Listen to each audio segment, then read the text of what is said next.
فاروق knowledge point کے معزز ویور، امید کرتا ہوں آپ سب خیریت سے ہوں گے۔ آج ہم بات کریں گے کہ بلب کس نے ایجاد کیا اور کیسے ایجاد کیا، بلب کی تاریخ کیا ہے، بلب کیسے وجود میں آیا۔ بلب کا موجد تھامس ایڈسن مشہور سائنسدان تھا۔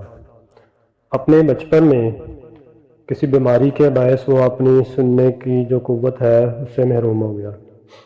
جب وہ چھوٹا تھا تو ایک دن وہ اسکول سے آیا اور ایک لفافہ اپنی والدہ کو دیا کہ استاد نے دیا ہے کہ اپنی ماں کو دے دو۔ ماں نے کھول کر پڑھا اور اس کی آنکھوں میں آنسو آ گئے۔ پھر اس نے آواز بلند پڑھا، تمہارا بیٹا ایک جینیس ہے، یہ اسکول اس کے لیے بہت چھوٹا ہے اور یہاں اتنے اچھے استاد نہیں کہ اسے پڑھا سکیں، سو آپ اسے خود ہی پڑھائیں۔ اس کے بعد اس کو پڑھانے کی ذمہ داری اس کی والدہ نے لے لی۔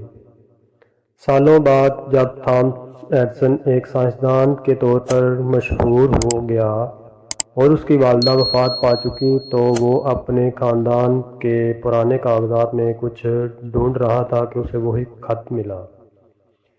اس نے خط کو کھولا تو اس پر لکھا تھا، آپ کا بیٹا انتہائی کند ذہن اور ذہنی طور پر ناکارہ ہے، ہم اسے اب مزید اسکول میں نہیں پڑھا سکتے۔ اسی دن ایڈسن نے اپنی ڈائری میں لکھا، تھامس ایڈسن ایک ذہنی ناکارہ بچہ تھا، پر ایک عظیم ماں نے اسے صدی کا سب سے بڑا سائنسدان بنا دیا۔ ماں نسلوں کو سنوار دیتی ہے۔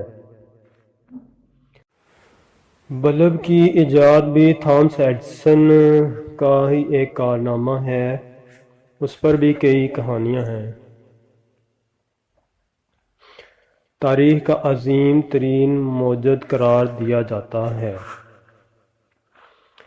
الجھے بالوں، سلوٹ زدہ کپڑوں اور تھکے ماندے چہرے والا ایڈسن ہر وقت کام میں کھویا رہتا۔ وہ کبھی کبھار کچھ درستی اور تکبر کا رویہ بھی اختیار کرتا۔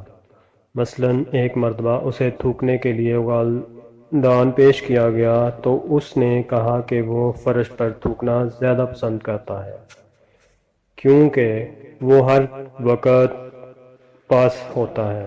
ایک اور کہانی یہ کہ اس نے لائٹ بلب ایجاد کیا تھا۔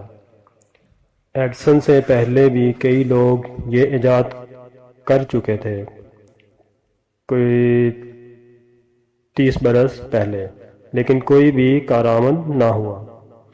اس کا کارنامہ ایک کارآمد اور حقیقی بلب ایجاد کرنا تھا۔ ایڈسن کی دلچسپی کا آغاز 1878 کے موسم بہار میں ہوا جب 31 برس کی عمر میں وہ ایک ساتھی پروفیسر جارج بارکر کے ہمراہ چھٹی پر گیا۔ سیاحت کے دوران بارکر نے ایڈسن کو، جو فوٹوگراف ایجاد کرنے کی وجہ سے پہلے ہی مشہور ہو چکا تھا، دیگر متعدد چیزوں کے ساتھ ساتھ یہ بھی تجویز دی کہ اب اسے امریکہ کے گھروں میں بجلی کی روشنی پھیلانے کا مقصد اختیار کرنا چاہیے۔ یہ بات ایڈسن کے دل کو لگی۔ وہ مینلو پارک، نیو یارک میں تعمیر کردہ اپنی ایجادات کی فیکٹری میں واپس آیا اور ماہرین کی ایک ٹیم جمع کی اور دنیا کے سامنے اعلان کیا کہ وہ 6 ہفتوں کے اندر امریکہ کے گھروں میں روشنی کر دے گا۔ یہ پیشگوئی بہت رجعیت پسندانہ ثابت ہوئی۔ ابتدا سے ہی ایڈسن کے ذہن میں ایک ایسا بلب تخلیق کرنے کا منصوبہ تھا جو بہت کم کرنٹ سے بھی چل سکتا ہو، پائیدار ہو، دوسرے بلبوں کے ساتھ مربوط نہ ہو، اگر ایک بلب خراب ہو جائے تو دوسروں پر کوئی اثر نہ پڑے، اور ہر ایک بلب کو ایک سوئچ کی مدد سے آن آف بھی کیا جا سکے۔ چنانچہ ایڈسن اور اس کی ٹیم نے بلب بنانے کے ساتھ ساتھ ایک پورا نظام بھی وضع کرنے کی کوشش کی۔ بلب ایک سادہ سا آلہ ہے اور اس کی تہہ میں کار فرما سائنس برقی مدافعت کے مظہر پر مبنی ہے۔ برقی کرنٹ کو ایک مٹیریل میں داخل کیا جاتا ہے جو مختلف ڈگریوں پر اس کی مدافعت کرتا ہے، نتیجتاً وہ گرم ہو کر جلتا اور روشنی دیتا ہے۔ قبل ازیں بنائے گئے بلبوں میں بہت سے مسائل تھے، لیکن دو مسائل نمایاں تھے۔ برقی کرنٹ گزارنے کے لیے استعمال کیے گئے فلامنٹس حرارت کو برداشت نہ کر پاتے اور جل جاتے یا پگھل جاتے۔ کھلی فضا میں تو یہ عمل چند سیکنڈوں یا منٹوں کے اندر اندر ہو جاتا۔ چنانچہ موجودوں نے فلامنٹ کو شیشے کے ایک گلوب میں ڈالا، اسے سیل کیا اور اس میں سے آکسیجن کو کھینچ لیا تاکہ خلا میں فلامنٹ حرارت کو زیادہ بہتر طور پر برداشت کر سکے۔ ایڈسن جانتا تھا کہ اسے ایک اعلیٰ فلامنٹ تخلیق کرنا ہے۔ اس کا بہت پتلا ہونا ضروری تھا تاکہ کرنٹ کی تھوڑی سی مقدار کافی ہو۔ ایڈسن اور اس کی ٹیم نے کامل فلامنٹ کی تلاش میں متعدد دھاتوں اور دیگر چیزوں کو آزمایا اور بالآخر پلاٹینیم سے کام لینے کا فیصلہ کیا، کیونکہ اس کا نقطہ پگھلاؤ کافی زیادہ ہے، تقریباً 3191 ڈگری فارنہائٹ۔ ایڈسن کی ٹیم کے دوسرے افراد نے شیشے کے گلوب میں سے آکسیجن نکالنے کے کچھ بہتر طریقے بھی وضع کیے۔ پلاٹینیم فلامنٹ والا بلب موزوں ثابت ہوا، لیکن صرف 10 منٹ کے لیے۔ اتنا وقت جلنے کے بعد وہ بھی پگھل گیا۔ نیز پلاٹینیم ایک کمیاب اور مہنگی دھات تھی۔ ایڈسن اور اس کی ٹیم نے تقریباً 1600 مٹیریلز کو آزمایا اور گلوب کے اندر سے آکسیجن خارج کرنے کے طریقوں کو بھی بہتر بناتے رہے، مگر کوئی ایسی چیز نہ ملی جو ان کا مقصد پورا کر سکے۔ ایک روز ایڈسن نے کاربن کو بطور فلامنٹ دوبارہ آزمانے کا سوچا۔ وہ 1 سال پہلے بھی ایسا کر چکا تھا، مگر بعد میں ارادہ ترک کر دیا۔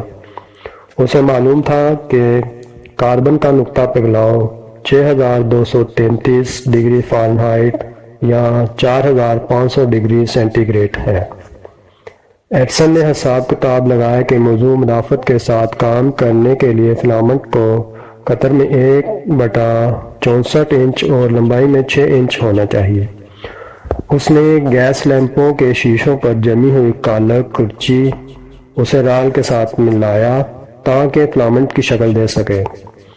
اس فلامنٹ پر کیے گئے تجربات سے معلوم ہوا کہ یہ 1 یا 2 گھنٹے تک جل سکتا ہے، لیکن ایڈسن قائل ہو گیا تھا کہ اگر یہ کاربن اتنی بہتر کارکردگی دکھا سکتا ہے تو ضرور کوئی اور ایسا مٹیریل بھی ہوگا جو کاربن میں تبدیل کیے جانے پر اور بھی بہتر ثابت ہو۔ یہ بات سوچ کر اس نے عام سوتی دھاگے کے ٹکڑوں کو آزمایا جنہیں بٹی میں جلا کر کاربن میں تبدیل کیا گیا۔ فلامنٹ بہت نازک تھا جسے لگانے میں بھی بہت مشکل ہوئی۔ آخر کار تمام تیاریاں مکمل کرنے کے بعد کرنٹ آن کیا گیا۔ یہ 21 اکتوبر 1879 کی رات کا واقعہ ہے۔ یہ فلامنٹ توقعات کے برعکس ضائع نہ ہوا۔ اس کی روشنی موجودہ 100 واٹ کے بلب کی روشنی کے صرف 1% جتنی تھی۔ یہ جلتی رہی اور جلتی رہی۔ ایڈسن آہستہ آہستہ کرنٹ میں اضافہ کرتا رہا اور روشنی بڑھتی گئی، حتیٰ کہ فلامنٹ ٹوٹ گیا۔ یہ 13.5 گھنٹے تک جلا تھا، یعنی 13.5 گھنٹے تک جلا تھا، اور ہر کوئی جانتا تھا کہ یہ مدھم سا ننھا بلب الیکٹرک لائٹ کے دور کا نقیب ہے۔ یقیناً ایڈسن نے اتنے پر ہی اکتفا نہ کیا۔ اس نے فلامنٹ کو خوردبین کی مدد سے دیکھا اور جانا کہ اسے درکار کاربن ایسے مٹیریل سے حاصل ہوگی جو ریشے دار ہیں۔ ایڈسن نے جاپان سے درآمد شدہ بانس کا ریشہ استعمال کیا جو 900 گھنٹے جلتا رہا۔ ایڈسن کو بجلی کا نظام تخلیق اور نصب کرنے میں صرف 3 سال لگے، جس نے روشنی کو عملی بنا دیا۔ اس کی ایڈسن الیکٹرک لائٹ کمپنی نے نیو یارک سٹی کے پرل اسٹریٹ میں ایک پاور اسٹیشن تعمیر کیا اور ممکنہ گاہکوں کے گھروں میں جانے والی گیس پائپوں کے ذریعے تاریں پہنچائیں۔ ابتدا میں صرف 88 گاہک ملے۔ اس نظام میں کافی خرابیاں تھیں، لیکن انہیں دور کیے جانے پر بلب بہتر ہوتے گئے اور گاہکوں کی تعداد بھی بڑھی۔ 19ویں صدی کے اختتام پر 10 لاکھ گھروں میں برقی روشنی موجود تھی۔ آج ٹنگسٹن اور نائٹروجن کی مدد سے بلب بنائے جاتے ہیں۔ چیزوں کی ترتیب میں لائٹ بلب کی اہمیت کس قدر ہے؟ آپ اس کی اہمیت پر غیر مختتم بول سکتے ہیں۔ روشنی کے بلب نے رات کو دن میں بدل دیا۔ لوگوں کے لیے رات کے وقت بھی پڑھنا، لکھنا، دیر تک گھر سے باہر رہنا وغیرہ ممکن ہو گیا۔ ویڈیو کو لائک اور کمنٹ کرنا مت بھولیے گا۔ اگر آپ کو ہماری یہ ویڈیو پسند آئی ہے تو چینل کو سبسکرائب کریں اور ساتھ ہی لگے بیل کے بٹن کو لازمی کلک کریں تاکہ آپ کے پاس ہماری آنے والی مزید ویڈیو کا نوٹیفیکیشن بر وقت ملتا رہے۔ السلام علیکم۔